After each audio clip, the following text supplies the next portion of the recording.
isu soo bax lagu muujinayo muhiimadda wada noolaanshaha laguna soo horjeedo faquuqa iyo islaam naceebka ayaa waxa uu ka dhacay beer lagu nasto oo lagu magacaabo Loren Park oo ku taala magaalada Minneapolis ee gobolka Minnesota. isu soo baxani oo lagu magac daray sambuuska maanta ayaa waxa soo qaban qaabisay xubno ka tirsan ururada Soomaalida ee Minnesota iyo hay'adda Minneapolis Foundation oo ka mid ah hay'adaha ugu waaweyn isla markaana ka shaqeysa dhowridda xuquuqda bini'aadamka kana soo horjeeda midab kala sooca. duqii hore ee magaalada Minneapolis RT Rayback haddana madaxweyne ka ah hay'adda Minneapolis Foundation oo la hadlay telefishinka caalamiga Universal ayaa waxa uu yiri It was an idea that came from the community, and we had a meeting at the Minneapolis Foundation talking about some real concerns people have, but also some gratitude they have. The concerns being that there are kids who are concerned about going to school, there are adults who are worried about where they're safe.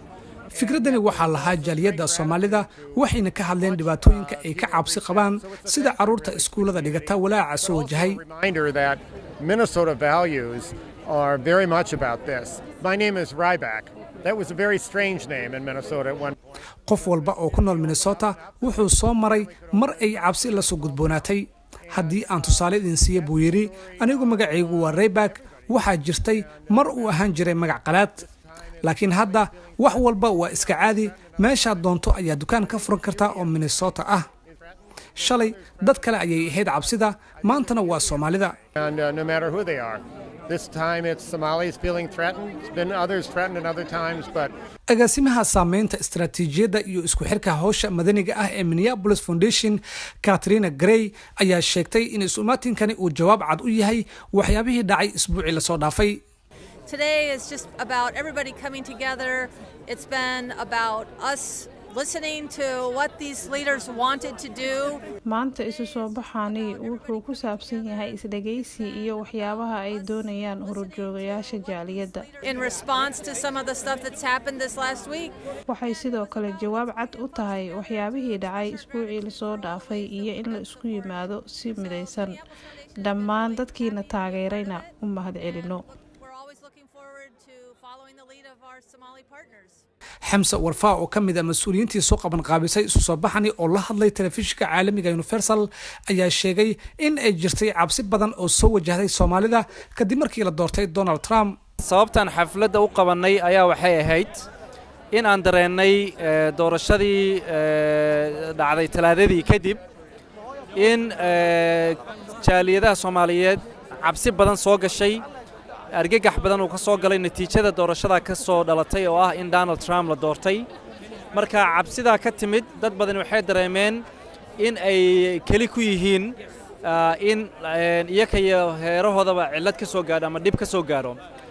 isla mar ahaanta waxaa dhacay dad badan oo dadkana hadda arkisaan ay halkan ku dhan oo kumanaan kun oo qof ah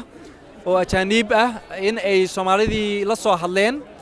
ku yiraahdeen diyaar baanu nahay in aan maaragtay wixii cabsi iyo caqabad ay dareemisaan in aanu maaragtay sida walaalihiin oo kale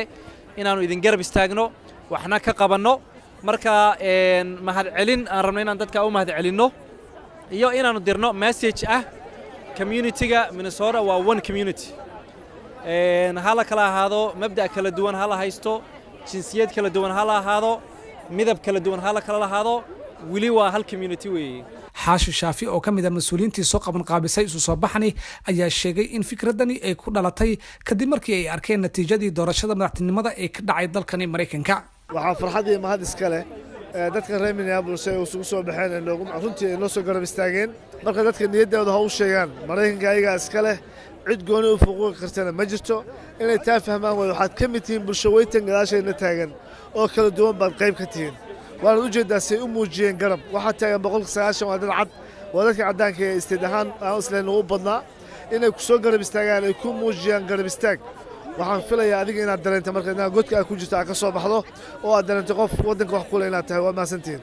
waa isu soo bixii ugu horeysay oo si wada jira u dhigeen kumanaan ka mid ah bulshooyinka kala midabka iyo diinta ah ee ku nool magaalada Minneapolis kadib markii la doortay Donald Trump. isu soo baxan nabadeed ayaa noqon kara fariin afasiraad u baahnayn oo dhiirigelinaysa dadka laga tirada badan yahay isla markaana runta u sheegaysa dadka faquuqa wada ee kala geynaya shucuubta ku nool dalkani Mareykanka.